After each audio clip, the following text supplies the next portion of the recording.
तो नमस्कार मेरे भाइयों, आज की इस सुहाने दिन में आपका बहुत बहुत स्वागत है। और आज के दिन में, आज के डे के प्लेज में हम चालू करने वाले हैं government budget and the economy. ये चैप्टर ऐसी अनहोनी पहेली सी है जो कभी पता नहीं चलती है कि कितना चाहती, कितना नहीं चाहती, कितना आएगा, कितना नहीं आएगा, कितने मार्क्स आएंगे, कितने कटेंगे। और बिलीव मी, अगर मैक्रो इकोनॉमिक्स में ये चैप्टर तुमने कर लिया तो तुम्हारी स्कोरिंग काफी स्ट्रांग हो जाएगी। लेकिन मेरे भाइयों, अगर तुम्हें चाहिए कि तुम्हें पूरा का पूरा प्लेज आज के दिन में मिल जाए तो तुम कॉमर्स बाबा ऐप के स्टोर सेक्शन में जाके हम्बल बंडल उठा सकते हो। फिर चाहे तुम्हारे बोर्ड एग्जाम्स हो या स्कूल के टेस्ट होते हो और तुम्हें एक रात पहले रिवीजन करना हो या कुछ नहीं पढ़ा है तो पढ़ना हो एक रात पहले, हम्बल बंडल तुम्हारे लिए वरदान साबित हो सकता है। तो स्टोर सेक्शन कॉमर्स बाबा ऐप का तुम्हारा इंतजार कर रहा है हम्बल बंडल के साथ। शुरू करते हैं।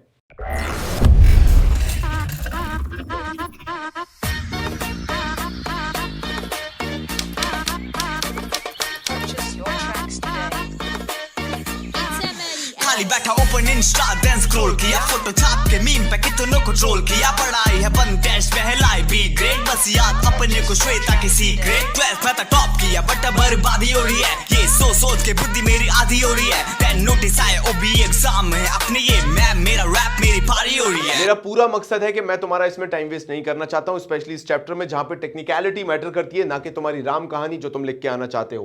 पहली चीज, गवर्नमेंट बजट का मीनिंग देखेंगे कि गवर्नमेंट बजट क्या कहता है। इसको मैंने टोटली डिवाइड किया है 4 पार्ट में और तुम्हें भी 4 पार्ट में ही याद रखना है क्योंकि इसके अंदर एक एमसीक्यू छुपा हुआ है। पहला, कभी भी गवर्नमेंट बजट की बात करें तो याद रखना है ये एक एनुअल स्टेटमेंट है। हर साल ये स्टेटमेंट प्रिपेयर किया जाता है तो इसलिए इसको एनुअल स्टेटमेंट कहते हैं। शोइंग आइटम वाइज एस्टिमेट, मतलब इसके अंदर बहुत सारे आइटम्स जो होते हैं उनके एस्टिमेशंस दिए जाते हैं, कि प्रेडिक्शंस दिए जाते हैं कि इन पे कितना खर्चा होगा, यहां से कितनी इनकम आएगी या यहां से कितना रेवेन्यू जनरेट होगा, ये सब इसके अंदर शो किया जाता है। नाउ ये शोइंग आइटम वाइज एस्टिमेट्स किन किन चीजों के, सीधी बात है, एक तो रिसीट्स के, कि पैसा कहां से आने वाला है, दूसरा एक्सपेंडिचर्स के। काफी लोग यहां पे पेमेंट लिख देते हैं और वहीं पे तुम्हारी डेफिनेशन गलत हो जाती है।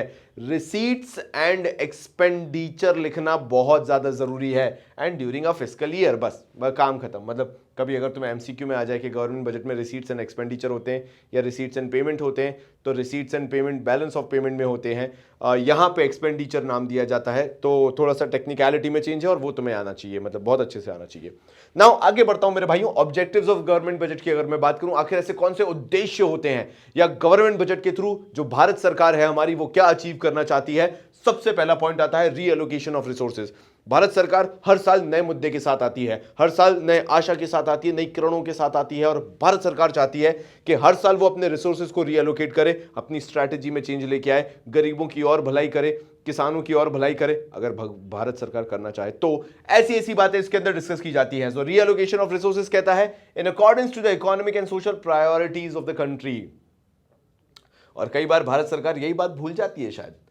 यहां पे भारत सरकार को 2 चीजें देखनी होती हैं, पहला इकोनॉमिक एंड दूसरा सोशल प्रायोरिटीज क्या हैं भारत सरकार की, और उसके हिसाब से जो भी पैसा, जो भी रिसोर्सेज भारत सरकार के हैं उनको रीएलोकेट कर दिया जाता है। इसी के अंदर पहली चीज आती है tax concession and subsidies. Bharat सरकार ये डिसीजन लेती है कि कहां पे टैक्सेस को बढ़ाना है, कहां पे कंसेशन करना है, कहां पे सब्सिडीज लेके आनी है जिससे मार्केट में मिलने वाली चीजें सस्ती हो जाएं और जो सेलर हैं उनको नुकसान भी ना हो। ये सारी चीजें इसके अंदर सोची जाती हैं, समझी जाती हैं, बताई जाती हैं। इसके अंदर का एक्सप्लेनेशन क्या याद रखना है? जी नहीं, बिल्कुल नहीं। Directly producing goods and services, ऐसी काफी सारी चीजें हैं जिसके लिए प्राइवेट सेक्टर को लाया गया, तो प्राइवेट सेक्टर अपने फायदे के लिए काम करने लगेगा। इलेक्ट्रिसिटी जनरेशन हो गया, वाटर जनरेशन हो गया, या मेडिकल एड्स हो गए, मेडिकल फैसिलिटीज हो गई, रेलवेज वगैरह हो गया। तो ये सारी चीजों के लिए भारत सरकार ही डायरेक्ट सर्विसेज या गुड्स प्रोवाइड आपको कराती है, सो दैट आपको वो चीज बहुत नॉमिनल रेट पे मिल जाए, क्योंकि जैसा बोला गया ना कि सोशल प्रायोरिटीज भी है भारत सरकार की। भारत सरकार को वो चीजें भी ध्यान में रखना बहुत ज्यादा जरूरी है मेरे भाइयों। नेक्स्ट आते हैं reducing inequalities in income and wealth. हाँ, इसके अंदर एक्सप्लेनेशन लिखना बहुत ज्यादा जरूरी है। नाउ देखो यार, हमारे भारत में अमीरी है तो हमारे भारत में गरीबी भी है, मतलब हमारे भारत में हर एक चीज तुम्हें देखने को मिलेगी। तो ऐसे क्या करे भारत सरकार जिससे ये इनइक्वालिटीज जो है वो कम हो सके और तुम्हारा आंसर सही हो सके, सबसे जरूरी चीज। तो इसके अंदर लिखोगे जो भी बजटरी पॉलिसीज भारत सरकार लेके आती है उनके थ्रू ये इनइक्वालिटीज को खत्म किया जा सकता है। सेकंड कहा जाता है इंपोज करो टैक्सेस जो कि अमीर है, रिच है, और उस पैसे को स्पेंड करो welfare of the poor people के लिए, मतलब उनकी भलाई के लिए, समाज की भलाई के लिए। जो खुद पैसा कमा के वो काम नहीं कर सकते, इस पैसे को वहां लगाना चालू करो, सो दैट जो इनकम इनइक्वालिटीज, डिस्पैरिटीज आपको देखने को मिलती है इनकम और वेल्थ में, वो कम हो सके। रिच से टैक्स बटोरो, पुअर की भलाई करो, रिच से टैक्स बटोरो, पुअर की भलाई करो। फिर थर्ड पॉइंट आपका कहता है इकोनॉमिक स्टेबिलिटी, यानी absence of large scale fluctuation in prices. देखो यार, हमारे भारत में ये चीज़ बहुत ज़रूरी है। कई बार चीज़ें बहुत महंगी हो जाती हैं, उसके बाद सस्ती तो कभी नहीं होती, वो मैं बोलूँगा भी नहीं, और ये चीज़ होना नहीं चाहिए बेसिकली देखा जाए तो। देखो क्या होता है, एक बार अगर प्राइजेस में फ्लक्चुएशन आया, यानी प्राइजेस बहुत बढ़ गई, तो उसके बाद डाउन होती भी हैं तो भी वो चीज़ें एक्सपेंसिव ही रह जाती हैं, कभी भी वो ओरिजिनल प्राइस पे वापस नहीं जा पाती है। सो इकोनॉमिक स्टेबिलिटी गवर्नमेंट के लिए बहुत ज़्यादा ज़रूरी है, और इसी के लिए गवर्नमेंट इंटरवीन करती है, अपना कंट्रोल लेके आती है।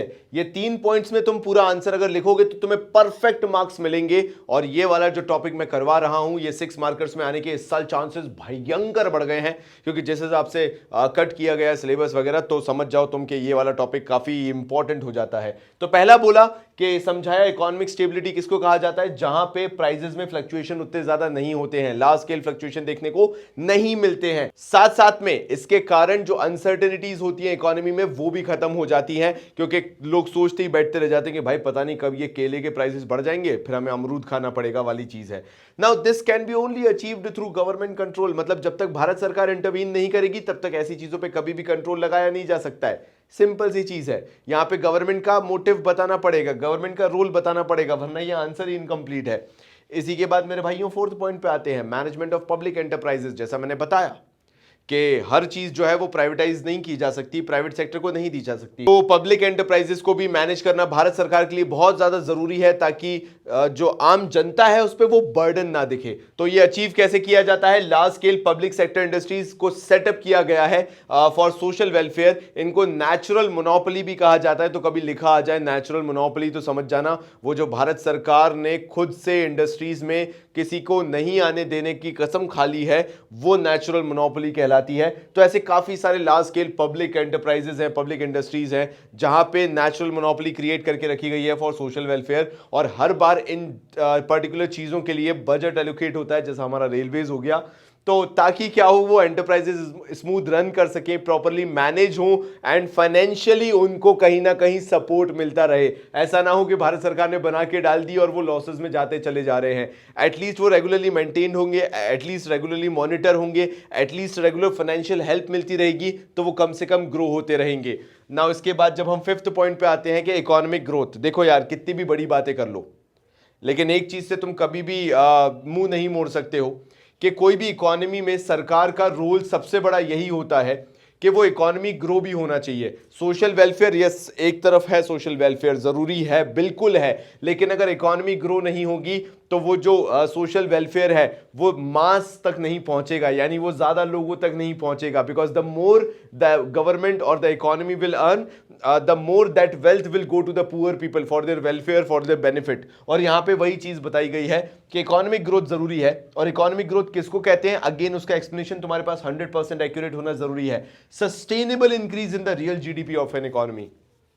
अब तुम पूछोगे ये सस्टेनेबल का मतलब क्या होता है, a consistent growth in the real GDP of the economy. मतलब भारत का अगर आउटपुट पिछले साल इतना था, ग्रो होके इतना होना चाहिए, उसके बाद ग्रो होके इतना, और ऊपर और ऊपर और ऊपर, सस्टेनेबल दिखना चाहिए कि मतलब हाँ भैया एक पॉजिटिव ट्रेंड दिख रहा है, तभी तो उसको ग्रोथ माना जाएगा। Real GDP of an economy का मीनिंग क्या होता है, किसी को नहीं पता हो तो it's all about the increase in output. मैंने बहुत सिंपल टर्म्स में लिख दिया ताकि इन केस तुम्हें याद ना रहे तो ये भी तुम्हें इससे समझ में आ जाए। जो भारत के अंदर गुड्स प्रोड्यूस किए जाते हैं, जो made in India, make in India आजकल चल रहा है, उस चीज की बात की जा रही है कि भारत के अंदर आउटपुट इंक्रीज होना चाहिए। That should be the utmost priority of Bharat सरकार और द इकोनॉमी।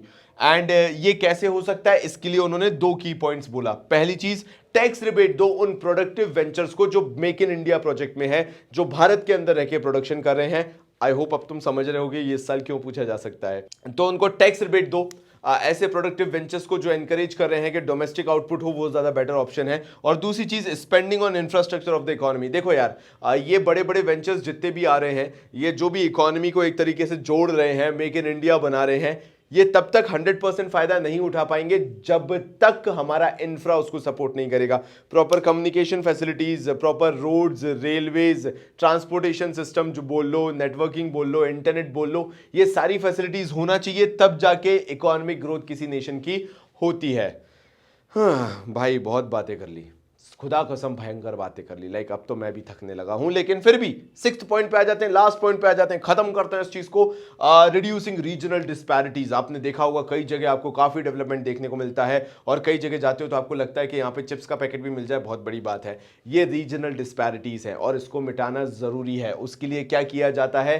टैक्सेशन और एक्सपेंडिचर पॉलिसीज भारत सरकार तय करती है। अब ये टैक्सेशन और एक्सपेंडिचर पॉलिसी क्या है? देखो, जो रूरल एरियाज हैं, जो बैकवर्ड एरियाज हैं, उनके लिए भारत सरकार अलग अलग पॉलिसीज लेके आती है। एग्जांपल दूं, वहां पे इंडस्ट्रीज को सेटअप करने के लिए भारत सरकार कहीं ना कहीं टैक्स बेनिफिट देती है। मान लो कोई ऐसी बड़ी इंडस्ट्री है जो अच्छी मेट्रो सिटीज में काम करी है, लेकिन अगर वो किसी रूरल एरिया में जाके वहां पे डेवलपमेंट करती है तो उसको वहां पे टैक्स रिबेट दिया जाएगा। इस तरह से भारत सरकार खर्चे करती है, ये बताया गया है इसके अंदर। Encouraging setup of production units in the economical backward region, ये मैंने बता ही दिया। इसी चीज को ये रिलेट करता है कि भारत सरकार अपने एक्सपेंडिचर को ऐसे एलोकेट करती है कि they are going to promote more of those industries जो कि रूरल एरियाज में जाके काम कर रही है, बिकॉज उससे जो रीजनल डिस्पैरिटी है वो खत्म हो रही है। वो रूरल एरिया जो बिल्कुल किसी बात के लिए नहीं जाना जाता था, आज एटलीस्ट टाटा और रिलायंस के कारण तो जाना जा रहा है। मेरे भाइयों, मैं अब बात करूंगा कंपोनेंट्स ऑफ बजट की, और इसके अंदर दो ये जो मैंने बढ़िया तरीके से बना दिया ना, बस इतना ही याद रखना।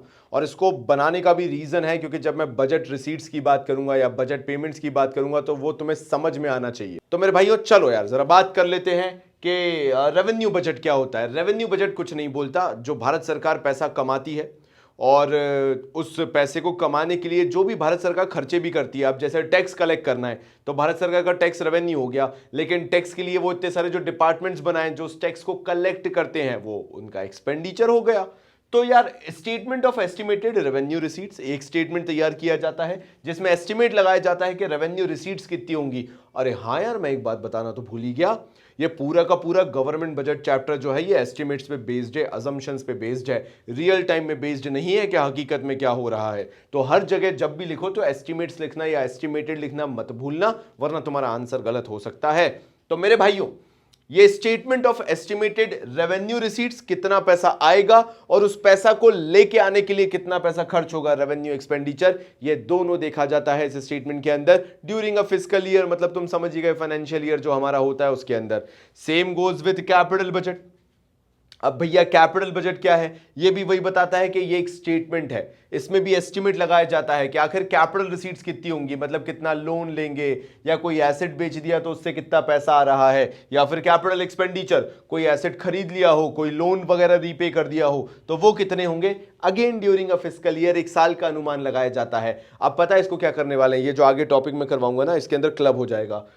रेवेन्यू रिसीट्स और कैपिटल रिसीट्स मिला के बन जाएंगे बजटरी रिसीट्स, और रेवेन्यू एक्सपेंडिचर और कैपिटल एक्सपेंडिचर मिला के बन जाएंगे बजटरी एक्सपेंडिचर। और यही अपना नेक्स्ट टॉपिक होने वाला है, तो शुरू करते हैं। अब जैसा मैं समझा रहा था, ये पूरे के पूरे बोर्ड पे मैंने तुम्हें वो सोल्यूशन दे दिया है जो तुम सपने में भी नहीं सोच सकते थे। देखो मेरे भाइयों, मैंने बोला बजट रिसीट्स होती हैं।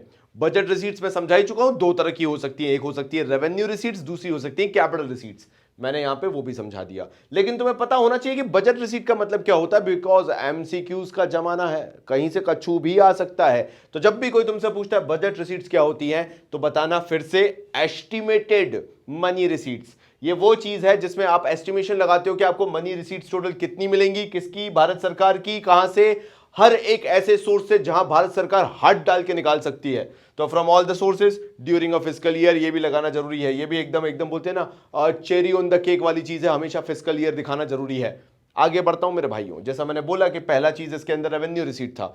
जब मैंने बजट रिसीट एक्सप्लेन कर दिया तो ऑब्वियसली मैं दूसरा रेवेन्यू रिसीट एक्सप्लेन करूंगा, और तीसरा तुम भी जानते हो कि मैं, ठीक है मैं आगे बढ़ता हूं। रेवेन्यू रिसीट क्या बोलता है? देखो यार, रेवेन्यू रिसीट है जो अपनी मेहनत का कमाया, किसी के बाप का नहीं खाया वाली चीज, ऐसे याद रखना। मतलब देखो यार, पैसा दो ही तरीके से आ सकता है, या तो खुद कमा के लेके आओ या तो किसी से मांग लो। ये है खुद के कमाने वाला। जब हम किसी से मांगते हैं तो वो उधारी कहलाता है, समझ रहे हो? इसलिए मैंने यहां पे लिखा विच नाइदर क्रिएट्स अ लायबिलिटी, यानी तुम्हारे ऊपर ना कोई लायबिलिटी है, ना घर से तुमने दीवान का गद्दा बेचा है, nor cause any reduction in asset, मतलब तुम्हारा एसेट में भी कोई कमी नहीं आई है, और ना ही तुम्हारे ऊपर कोई उधारी चढ़ी है। ये बाप से कमाया, मतलब दम से कमाया पैसा, मतलब बाप से क्यों कमा, दम से कमाया पैसा, मेहनत से कमाया हुआ पैसा है मेरे भाई। So it neither creates a liability, ना ही ये तुम्हारे ऊपर कोई उधारी लेके आता है क्योंकि मेहनत से कमाया, ना ही तुमने घर का गद्दा बेचा है, तो nor cause any reduction in the asset of the government. अब ये ऑब्वियसली सरकार की कॉन्टेक्स्ट में है, तो सरकार यहां लिखना जरूरी है। नाउ मेरा भाइयों, हम बात करते हैं कि ये रेवेन्यू भारत सरकार कहां से कमाती है। तो भारत सरकार के रेवेन्यू कमाने के दो जरिए हैं, या तो भारत सरकार टैक्स से कमाती है, जिससे सब तुम वाकिफ हो, और काफी सारे नॉन टैक्स रेवेन्यू भी है, जैसे ठुल्ले ठुल्ले ठुल्ले, तो वो भी तुम्हें याद रखना है। अब मैं इसको आगे फर्दर एक्सप्लेन कर देता हूं, टैक्स और नॉन टैक्स रेवेन्यू को। तो भैया टैक्स रेवेन्यू मतलब भारत सरकार जो टैक्स चार्ज करती है, टैक्स इंपोज करती है, अब उसका भी मीनिंग पता होना जरूरी है। सो टैक्स रेवेन्यू क्या कहलाता है? सम total of receipts from taxes and other duties. याद रख लेना मेरा भाइयों, मैं इसको हाईलाइट भी कर देता हूं, अदर ड्यूटीज। अगर तुमने ये चीज याद नहीं रखी तो फिर एमसीक्यू के गलत होने के चांसेस हैं। तो जो कहता है ना कि you have to separately study MCQ, अबे तुम्हारी समझ रहे हो। तो sum total of receipts from taxes and other duties imposed by the government, ये सम टोटल होता है सारे वो टैक्सेस का या अदर ड्यूटीज जो भारत सरकार इंपोज करती है। नाउ ये टैक्सेस दो प्रकार के हो सकते हैं, या तो भारत सरकार आप पे डायरेक्ट टैक्स इंपोज करेगी आपकी डायरेक्ट इनकम पे, या इनडायरेक्ट टैक्सेस जो जीएसटी के नाम से आप जानते ही हो। कोई भी चीज खरीदने जाते हो उसके ऊपर जो 18% देते हो वो जीएसटी कहलाता है, वो इनडायरेक्ट टैक्स कहलाता है। Now coming to non tax revenue, non tax revenue मेरे भाइयों बोलता है कि ये अदर देन टैक्सेस है, receipts of the government from all sources other than those of tax receipts। Tax receipts के अलावा भारत सरकार के पास अगर कहीं से भी पैसा आ रहा है from all other sources, that is termed as non tax revenue. मतलब मैंने यहां पे तुम्हें जो इंट्रोडक्शन है ना उसका जस्ट दे दिया है। अब ऑब्वियसली मैं तुम्हें कैपिटल रिसीट्स के बारे में बताऊंगा एंड मुझे ये भी एक्सप्लेन करना है। तो पहले ये वाला एक्सप्लेन कर देता हूं, डायरेक्ट इनडायरेक्ट टैक्सेस क्या होते हैं, नॉन टैक्स रेवेन्यू के सोर्सेज क्या होते हैं, उसके बाद अपन कैपिटल रिसीट्स पे बढ़ते हैं। डायरेक्ट टैक्सेस पे अगर मैं आऊं तो बड़ी बात वहां पे सिंपल हो जाती है कि डायरेक्ट टैक्सेस ऑब्वियसली भारत सरकार इंपोज करती है डायरेक्टली, और उसका बर्डन तुम शिफ्ट नहीं कर सकते। लाइक अगर तुम्हें पे करना है तो तुम्हें ही पे करना है। कैसे बर्डन शिफ्ट होता है वो भी बताऊंगा, पहले तुम्हें पे करना है तो तुम्हें पे करना है, पे तुम ध्यान दो। देखो मेरे भाइयों, या तो ये प्रॉपर्टी पे इंपोज किया जाएगा अगर तुम्हारे नाम की कोई प्रॉपर्टी है, या इनकम पे किया जाएगा तुम्हारे नाम की अगर कोई इनकम है ना। तुम इंडिविजुअल भी हो सकते हो, कंपनीज भी हो सकती हैं, दोनों केसेस में ये टैक्सेस इंपोज किए जाते हैं।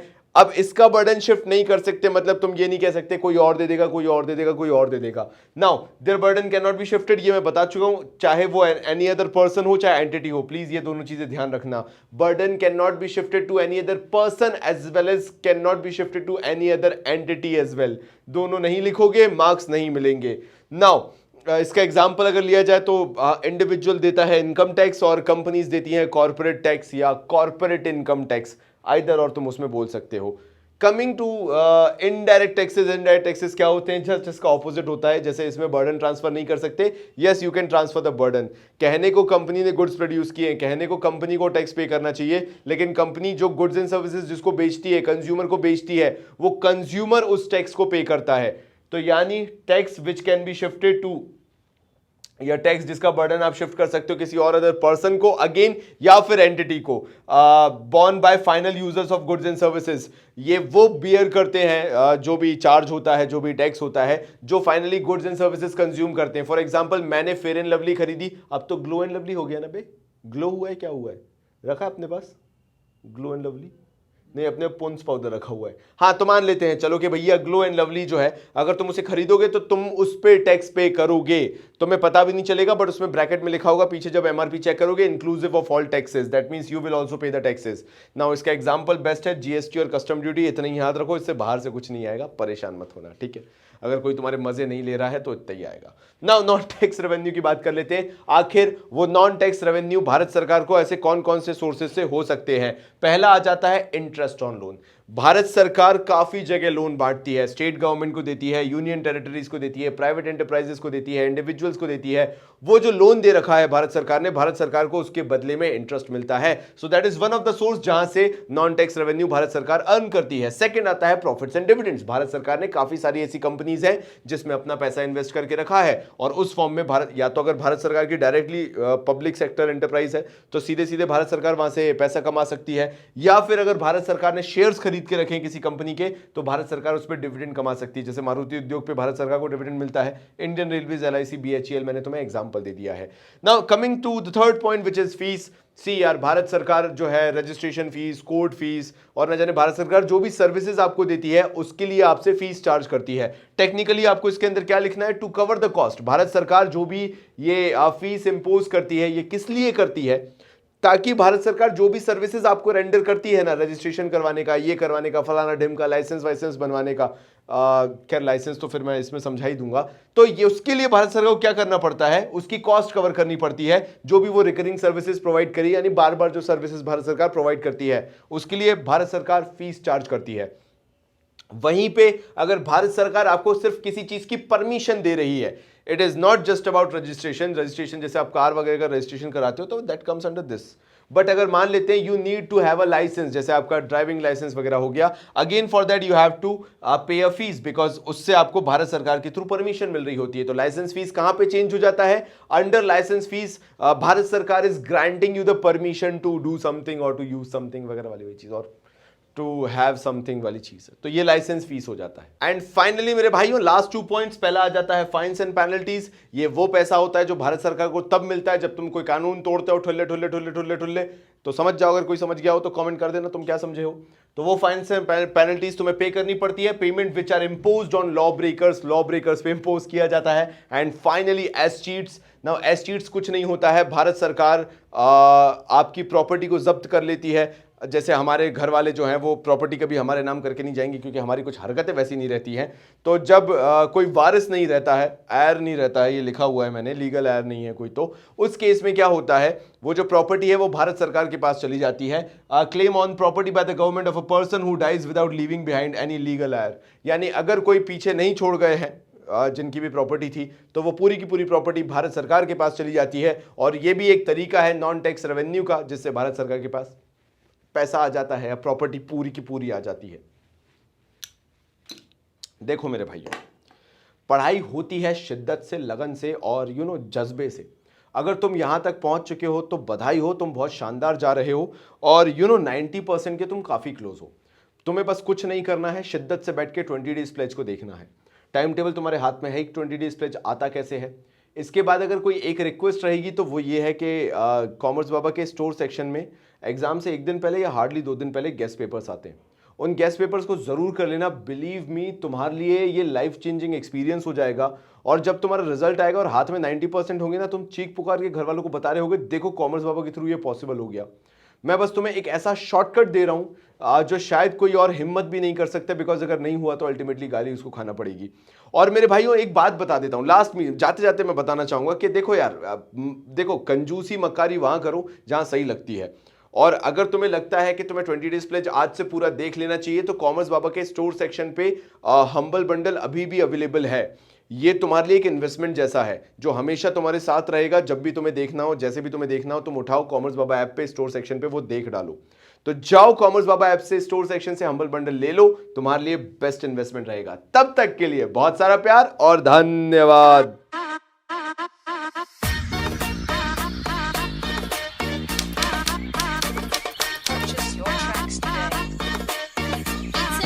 खाली बैठा ओपन इंस्टा देन स्क्रॉल किया, फोटो छाप के मीम पे कितनों को ट्रोल किया। पढ़ाई है बंद टेस्ट पहलाई बी ग्रेड, बस याद अपने को श्वेता की सीक्रेट। 12th में तो टॉप किया बट बर्बादी हो रही है, ये सोच के बुद्धि मेरी आधी हो रही है। 10 नोटिस आए ओबी एग्जाम में अपने, ये मैम मेरा रैप मेरी पारी हो रही है।